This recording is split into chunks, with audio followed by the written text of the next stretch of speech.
దేవునికి మొట్టమొదట కృతజ్ఞతలు. వారి కుటుంబం ఇక్కడే ఉన్నట్టుంది, వారికి కూడా వందనాలు చెల్లిస్తున్నాను. దేవుడు కాపాడిన విధానంతో మొదటిసారిగా దేవునికి కాకుండా ఎల్లప్పుడూ జీవితానికి తోడుగా ఉండాలని కోరుకుంటున్నాను. ప్రార్థించుకుందాం. అనేక మేలు చేత ఇచ్చినందుకు స్తోత్రాలు. ఇచ్చిన ఆరోగ్యమును బట్టి వందనాలు తండ్రి. ఇంకను అనేక జన్మదినములు జరుపుకున్నట్టు సహాయం దయచేయండి.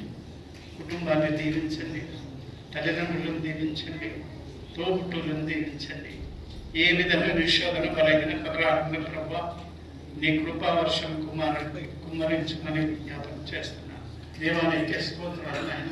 నీ బలమైన స్తంభ కింద నీ కుమారుని భద్రపరిచి దీవించమని నాయన ఎల్లప్పుడూ తోడుగా మీ కుమారుని పక్షాన మీరు ఉండమని ప్రతిదీ కూడా దీవెనకరంగా జరిగించమని క్రీస్తు పేట వేడుకు